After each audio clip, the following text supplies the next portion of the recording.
ជំរាបសួរបងប្អូនទាំងគ្នាវិលមកជួបខ្ញុំបាទជាថ្មីនៅក្នុងវីដេអូថ្ងៃនេះ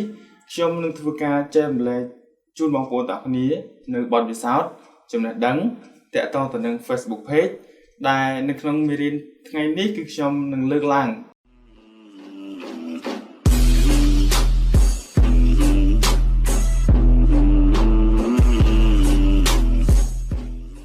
បាទសួស្តីបងប្អូនទាំងអស់គ្នាថ្ងៃនេះខ្ញុំបាទនឹងធ្វើការចែករំលែកនៅចំណេះដឹងថ្មីទាក់ទងទៅនឹង Facebook Page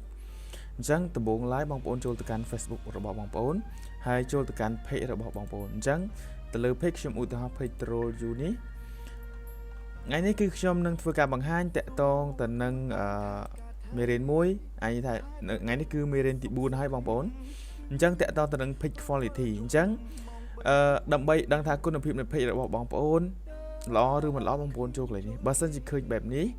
លោតពណ៌បៃតងបែបនេះគឺមានថា good សម្រាប់ page បងប្អូន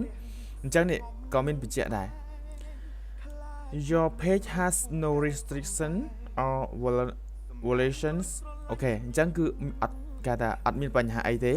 តែបើសិនជាលោតបែបនេះមានថាបើថាលោតពណ៌ក្រហមនេះគឺមានន័យថាទំព័ររបស់បងប្អូនគឺបានរឹតបិទតែម្ដងតោះនេះបងប្អូនអញ្ចឹងតកតទៅនឹង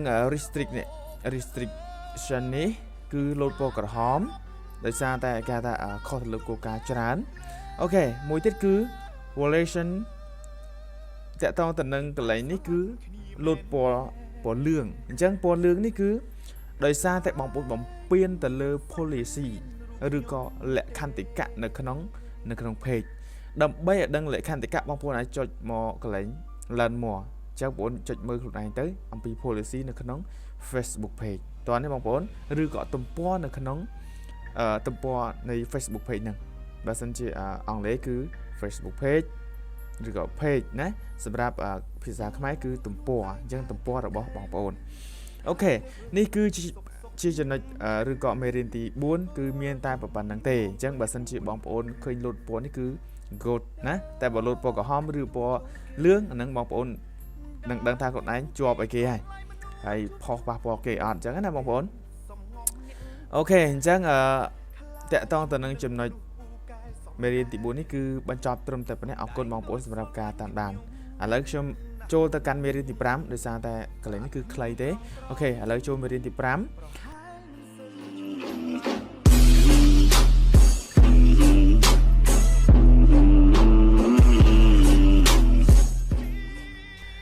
មេរៀនទី5បងប្អូនទាំងគ្នាចូលទៅកាន់ page បងប្អូនវិញហើយបងប្អូនកលេចទៅមើលពាក្យ inside នៅខាងឆ្វេងដៃនេះណាអញ្ចឹងនៅពេលដែលបងប្អូនចូលទៅកាន់ខាងឆ្វេងដៃនោះបងប្អូននឹងឃើញជាច្រើនចំណុចដែលត្រូវការពន្យល់តែខ្ញុំសូមពន្យល់តែ4ចំណុចទេហើយក៏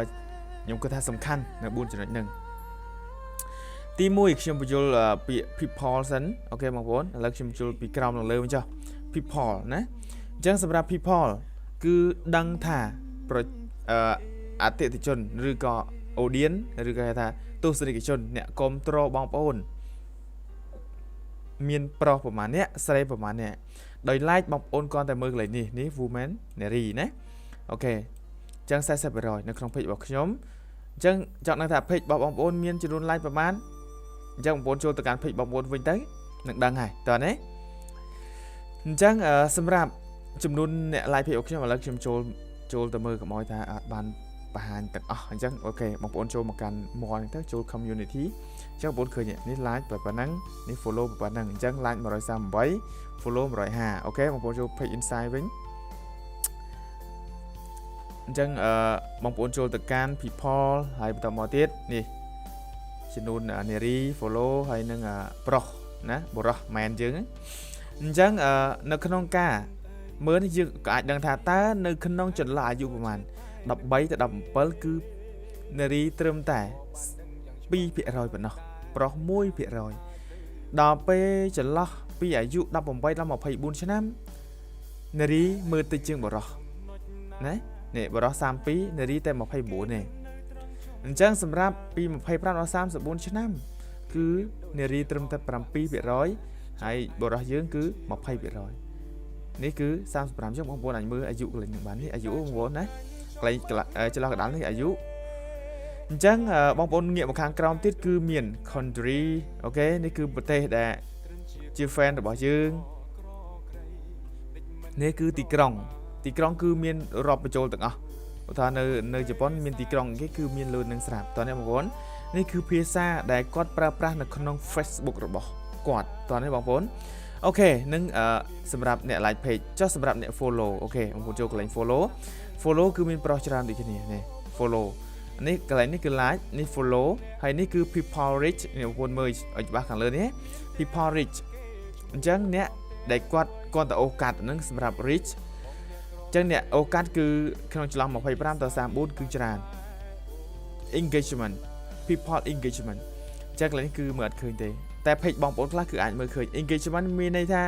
ទាំងអ្នក like comment ហើយនឹង share តោះនេះបងប្អូនអូខេគឺបូកបញ្ចូលគ្នាអូខេនេះគឺតកតងទៅនឹង people គឺមានតែប៉ុណ្្នឹងទេបងប្អូនអូខេចូលចំណុចទី2គឺតកតងទៅនឹង post អូខេអញ្ចឹងបងប្អូនចូលមកកាន់ post នេះខាងចំណុចឡើងដូចគ្នានៅខាងលើអញ្ចឹងតកតងទៅនឹង post បងប្អូនមើលថានេះចន្លោះពីម៉ោងណានេះឃើញកន្លែងសញ្ញានេះឡើងចុះនេះឡើងនេះអ្នកដែលគាត់ចាប់ដើមមើលឥឡូវឧទាហរណ៍ពីកន្លែងនេះចុះនេះបងប្អូនណាអញ្ចឹងនៅកន្លែងនេះចាប់ពីម៉ោងឧទាហរណ៍ម៉ោង4ល្ងាចណាតែម៉ោងនេះគឺបងប្អូនគិតជាម៉ោងនេះ Pacific Zone មិនម៉ោងនៅខ្មែរបងប្អូនណាអញ្ចឹងបងប្អូនអាចធ្វើការគេថា check អញ្ចឹងបងប្អូនចូលទៅកាន់ tab ថ្មីមកបងប្អូនវាយពាក្យថា Google អញ្ចឹងបន្តមកទៀតបងប្អូនពាក្យបងប្អូនមកមើលកន្លែងនេះបងប្អូនគិតថានេះចាប់ពីម៉ោង4ចុះម៉ោង4 PM អូខេអញ្ចឹងបងប្អូនសរសេរមក4 PM Pacific Zone អូខេ time ឧទាហរណ៍ time zone ចុះណា time zone in Cambodia អូខេអញ្ចឹង in Cambodia ផ្សេងអញ្ចឹងមកអូខេអញ្ចឹងនៅខ្មែរម៉ោងប៉ុន្មានម៉ោង6ព្រឹកតើនេះបងប្អូនម៉ោង6ព្រឹកអញ្ចឹងបងប្អូនត្រូវយកកន្លែងនេះដូចគ្នាអញ្ចឹងនេះគឺនេះថ្ងៃអាទិត្យប្រហែលអ្នកមើលនេះថ្ងៃច័ន្ទថ្ងៃគៀថ្ងៃពុធថ្ងៃពហុថ្ងៃសុក្រថ្ងៃសៅរ៍អញ្ចឹងទៅគឺយើងអាចមើលដឹងអញ្ចឹងមើលចាប់ពីម៉ោង6ព្រឹករហូតដល់ម៉ោងប៉ុន្មាននេះបងប្អូនខាងនេះវិញមើលលេងគឺតាមប៉ុណ្ណេះចុះម៉ោង7ព្រឹកវិញអញ្ចឹងបងប្អូនចូលទៅកន្លែង Pacific បងប្អូនដូរនេះខាងនេះអញ្ចឹងបងប្អូនដាក់ម៉ោង7 AM អូខេអញ្ចឹង enter មកគឺចាប់រហូតដល់ម៉ោង9យប់អញ្ចឹងមានន័យថា page នេះគឺចាប់ផ្ដើមពីម៉ោង7ព្រឹករហូតដល់ម៉ោង9យប់ដែលគាត់មើលដែលគាត់តាមដាន page យើងតោះនេះបងប្អូនឬក៏ដែលគាត់អូកាត់ page របស់យើងអញ្ចឹងកន្លែងនេះបងប្អូនឆ្ងល់អាច comment ស៊ូបានណាអញ្ចឹងសម្រាប់មួយចំណុចទៀតគឺតកតងទៅនឹងចំនួន like អូខេអញ្ចឹងតកតងទៅនឹងការ like នេះគឺជាកន្លែងមួយដែលបងប្អូនត្រូវដឹងថាតើអ្នកដែលគាត់ណា like យើងឥឡូវខ្ញុំអានេះ total like ទេ130ជាងនេះបងប្អូនឃើញពណ៌រៀងក្រហមស្ទើរក្រហមហ្នឹងឯងអានេះគឺ unlike មានន័យថា page បងប្អូនប្រកាសជាមានហើយអ្នកខ្លះគេ like page យើងគេ unlike វិញនៅពេលដែលយើងឧទាហរណ៍ដំបូងយើងផុសអំពីចំណេះដឹងអប់រំសុទ្ធយើងទៅដល់ពេលមួយខែក្រោយយើងផុសតាក់ទងទៅនឹងលេង game អាហ្នឹងគេអត់ចូលចិត្តគេ unlike ហើយកុំឲ្យលោតទៅលើ notification មកគេពួកគេអ្នករៀនអ្នកសូត្រណាចុះបើសិនជាឧទាហរណ៍ page បងប្អូនកំពុងតែ live game មើលបាល់ណា live បាល់អីទៅអ្នកដែលគាត់ចូលចិត្តខាងហ្នឹងគឺគាត់ឧស្សាហ៍មើលតែដល់ពេលបងប្អូនទៅដាក់អប់រំពេលខ្លះគាត់ unlike វិញដោយសារគាត់អត់ចង់រៀនតោះនេះបងប្អូនអូខេនេះអញ្ចឹងអ្នកឃើញក្លែងឃើញឡើងហ៎អូខេនេះយើងអាចដឹងថ្ងៃទៀតនេះឃើញទេនៅពេលបងប្អូនចុចលើហ្នឹងមានឃើញអ្នកសញ្ញាលើហ្នឹងហ៎នេះឃើញសញ្ញារត់តាមថ្ងៃទីប៉ុន្មានណាថ្ងៃទី2 July 2021អូខេអញ្ចឹងអានឹងតកតងទៅនឹងចំនួន like អញ្ចឹងបងប្អូនអាចមើលនឹងបានតោះនេះបងប្អូនអូខេនេះមើលកន្លែងនេះទៅនេះ page like សម្រាប់មួយចំណុចទៀតគឺនៅក្នុង overview អញ្ចឹង overview បងប្អូនទាំងគ្នាសម្រាប់នៅត្រង់កន្លែងនេះដែរសម្រាប់បងប្អូនដែលគាត់ទិញ page គេណាឬក៏មើល page ខ្លួនឯងនេះជាមួយនេះ page samurai អូខេ last 7 days អញ្ចឹង7ថ្ងៃមុនចូលឡើងថ្ងៃនេះណា